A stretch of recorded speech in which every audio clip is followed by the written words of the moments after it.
Maintenant, d'autres types de problèmes à traiter avec les calculs avec fractions, en particulier un premier problème de partage.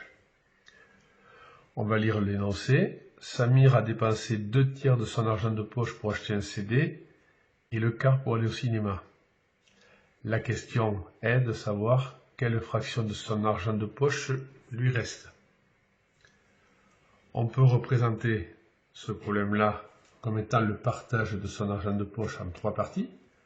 Une partie qui sert à payer le CD, une partie qui sert à aller au cinéma, et une partie de son argent qui reste. On a partagé l'argent de poche en 3 parts. La première partie CD correspond aux 2/3 de l'argent de poche. Donc on va multiplier la valeur de l'argent de poche par 2/3 pour avoir le prix du CD. La deuxième partie correspond au quart de l'argent de poche qui lui permet d'aller au cinéma. Et la troisième partie correspond au reste, qui est la fraction de l'argent de poche qui lui reste, qu'on ne connaît pas.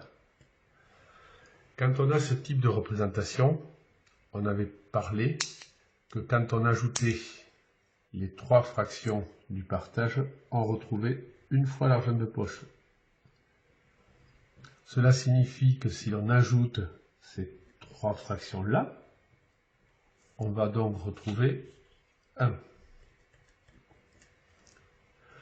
Donc, cela signifie que le calcul à effectuer pour trouver la fraction de l'argent de poche qui correspond au reste, c'est une fois tout l'argent de poche moins les parts de l'argent de poche qui ont été dépensées. 2/3 plus un quart. Sans m'étendre plus sur les techniques de calcul de fractions, on va réduire au même dénominateur, donc en 12e. Donc c'est les 12 douzièmes de l'argent de poche, moins en 12e et 8 douzièmes, plus en 12e les 3 douzièmes de l'argent de poche, soit 12 douzièmes moins 11 douzièmes, et on va donc retrouver 1 douzième.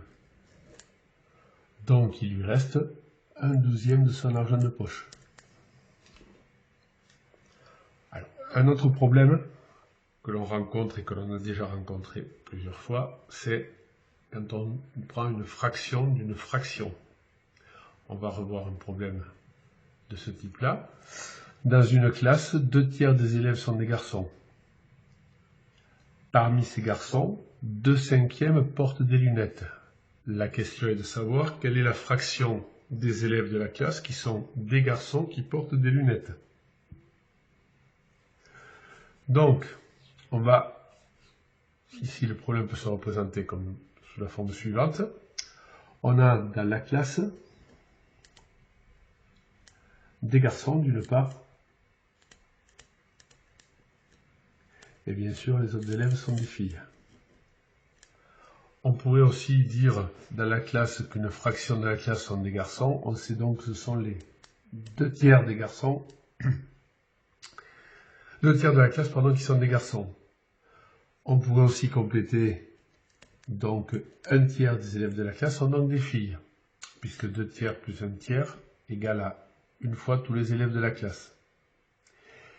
Et ce qui est remarquable ici, c'est que 2/5 des garçons portent des lunettes. Donc, parmi les garçons, il y en a une partie qui ont des lunettes, une autre partie qui n'ont pas de lunettes.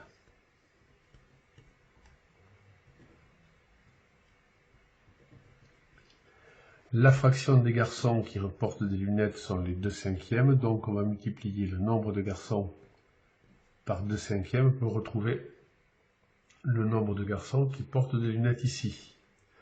Et on va multiplier le nombre de garçons par 3/5 pour avoir le nombre de garçons qui ne portent pas de lunettes. Alors, donc cela signifie ici qu'il y a les 2/5 des 2/3 de la classe qui sont des garçons qui portent des lunettes. Je vais l'écrire. Ce sont donc les 2/5 des 2 tiers de la classe qui sont des garçons qui portent des lunettes ou des garçons à lunettes.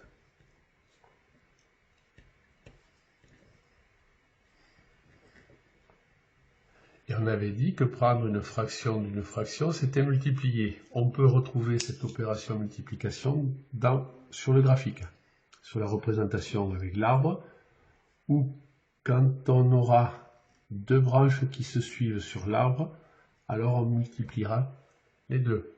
Ce qui revient donc ici à multiplier 2 tiers par 2 cinquièmes ou 2 cinquièmes par 2 tiers. On va donc retrouver 2 fois 2 sur 3 fois 5 et on va retrouver 4 quinzièmes.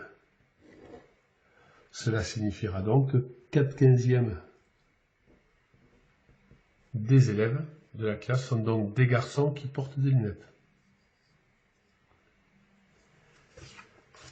Et enfin, une troisième situation qu'on pourra schématiser, qu'on rencontrera parfois, ce sera donc à calculer la fraction du reste, après un premier partage.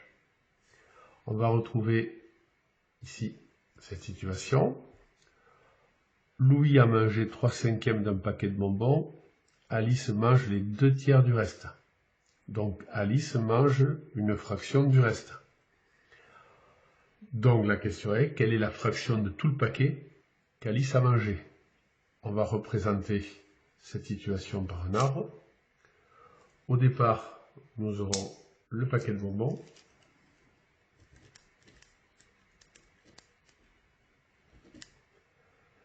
On aura tout d'abord la partie mangée par Louis. On sait que Louis a mangé les 3 cinquièmes de tout le paquet. Après que Louis ait pris sa part, il y a un reste. Il reste des bonbons dans le paquet. Et on sait même que le reste des bonbons représente donc 2 cinquièmes du paquet, parce que 3 cinquièmes plus 2 cinquièmes font 5 cinquièmes, soit 1. Et Alice mange une part de ce qui reste. Donc, la part d'Alice sera ici. On sait que Alice prend les 2 tiers du reste. On peut le représenter comme ça. Et on sait même que il y aura encore un reste de bonbons dans le paquet qui correspondrait à 1 tiers du reste. 2 tiers plus 1 tiers font 1. Nous, on peut repérer, comme tout à l'heure, que 2 tiers du reste, c'est 2 tiers des 2 cinquièmes du paquet. On pourrait, comme tout à l'heure, rédiger que Alice a mangé les 2 tiers des 2 cinquièmes du paquet.